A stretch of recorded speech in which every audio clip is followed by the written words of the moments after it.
Bem-vindos ao podcast Zeitgeist, o espaço de reflexão acadêmica dedicado ao desenvolvimento crítico, metodológico e interdisciplinar do direito. Hoje estudaremos o capítulo 4 da obra Teoria Pura do Direito, de Hans Kelsen, intitulado Estática Jurídica. E bom, para começar, já temos um termo que soa bem técnico, né? Estática jurídica. O que exatamente Kelsen quer dizer com isso? Parece algo, parado.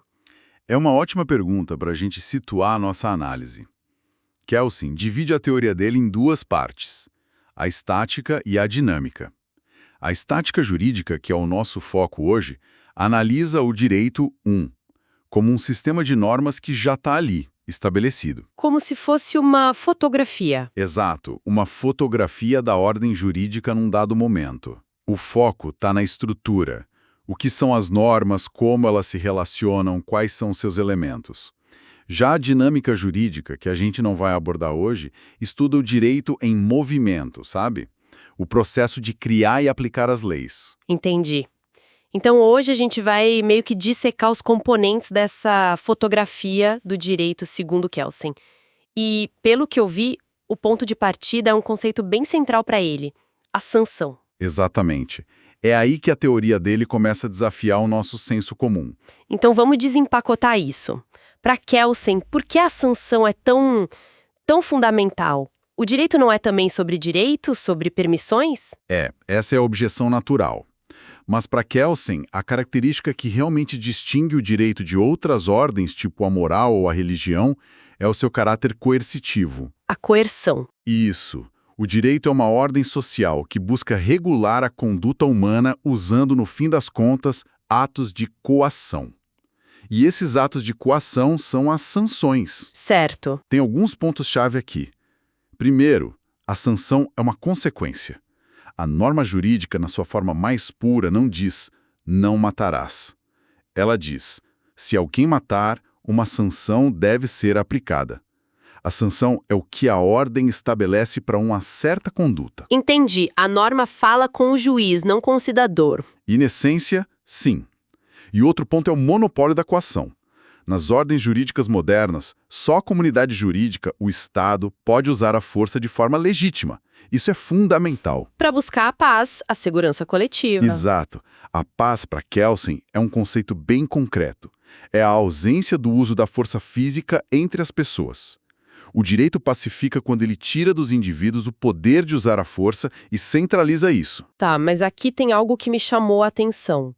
Ele menciona que existem atos coercitivos que não são sanções. Como assim? Sim, e essa é uma nuance muito importante. Uma sanção é um ato de coação que reage a algo indesejável, a um ilícito. Mas a ordem jurídica prevê outros atos de força. Por exemplo? Pensa, sei lá, no internamento compulsório de um doente mental, que oferece perigo. Ou na expropriação de um terreno por interesse público. Nesses casos, o Estado está usando a força, mas não é uma punição por algo que a pessoa fez de errado, entende? É uma medida com outra finalidade. Ah, claro. A sanção é uma resposta a uma conduta. Entendi. E isso nos leva direto ao conceito de ilícito, ou delito. E a visão de Kelsen aqui é bem contraintuitiva, né? Porque a gente pensa no crime como uma quebra da lei. Precisamente. E essa é uma das grandes viradas conceituais da teoria pura. Para Kelsen, o ilícito não é a negação do direito. Ele é, na verdade, a condição, o pressuposto para que o direito atue. Peraí, como assim?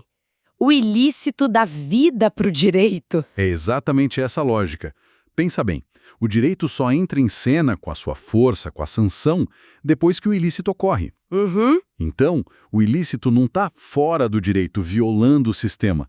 Pelo contrário, ele está dentro do sistema. É o fato que aciona o mecanismo da sanção que a própria norma previu. Nossa!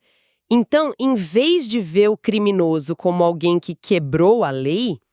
A teoria pura o vê como alguém que ativou a lei. Que ativou a lei. É uma forma excelente de resumir.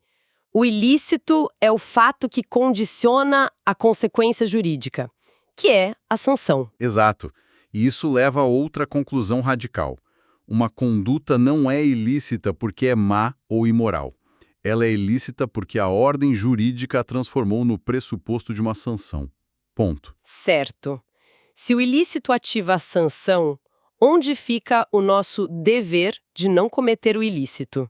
O que é o dever jurídico para Kelsen? O conceito de dever está diretamente ligado ao de sanção. É bem simples, na verdade. Sim. Um indivíduo tem o dever jurídico de se comportar de uma certa maneira quando a conduta oposta é o pressuposto de uma sanção dirigida contra ele. Ou seja, o meu dever de não roubar existe porque, se eu roubar, uma sanção vai ser aplicada contra mim.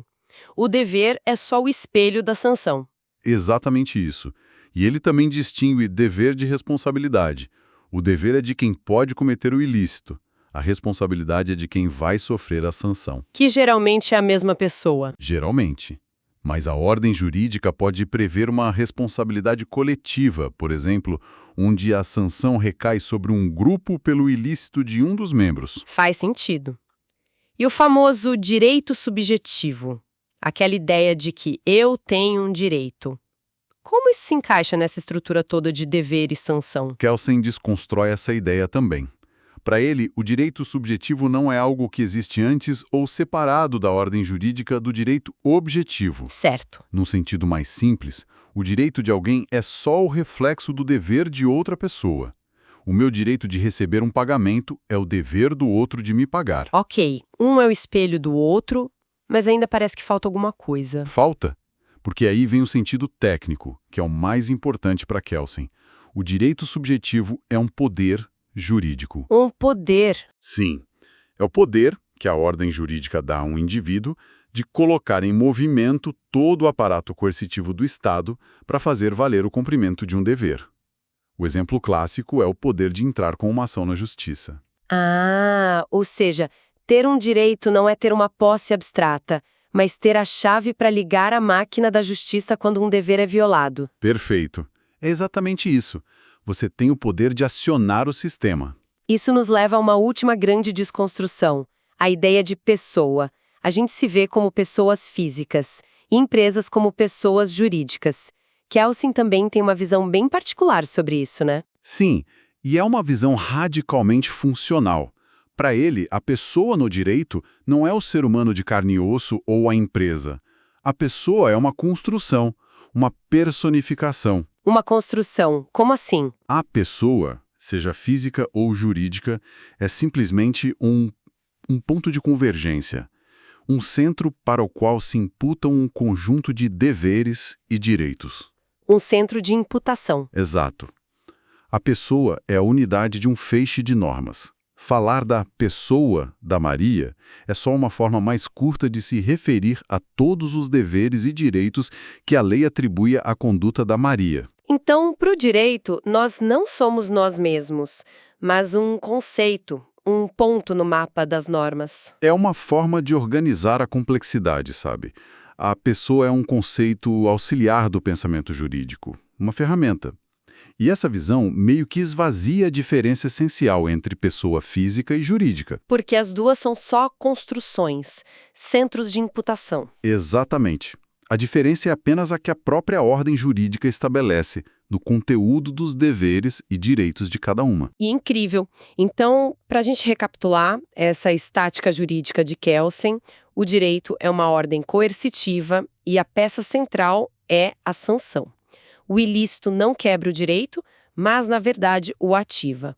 O dever jurídico é basicamente evitar a sanção e o direito subjetivo é o poder de acionar esse mecanismo. E, por fim, a pessoa é uma personificação de um conjunto de normas. É isso. É um resumo excelente. A pergunta que fica é: o que tudo isso significa em perspectiva? Significa que a teoria pura nos oferece um método de análise extremamente poderoso. Ao purificar o direito dessas considerações morais, políticas, sociológicas, Kelsen nos permite ver o esqueleto normativo de qualquer ordem jurídica. A engenharia por trás do direito. Isso, a técnica. Não se trata de dizer se uma lei é justa ou injusta, mas de entender como ela funciona enquanto norma dentro desse sistema coercitivo. É uma ferramenta de clareza conceitual. Essência é essa estrutura de coação cuja validade não depende de sua justiça, mas de sua eficácia e estrutura, como isso muda a nossa percepção sobre a obediência às leis? O que fundamenta a nossa decisão de seguir uma norma, para além do medo da sanção? Este foi mais um episódio do podcast Zeitgeist, porque pesquisar, questionar e compreender o direito é construir de forma responsável e coletiva a evolução da sociedade.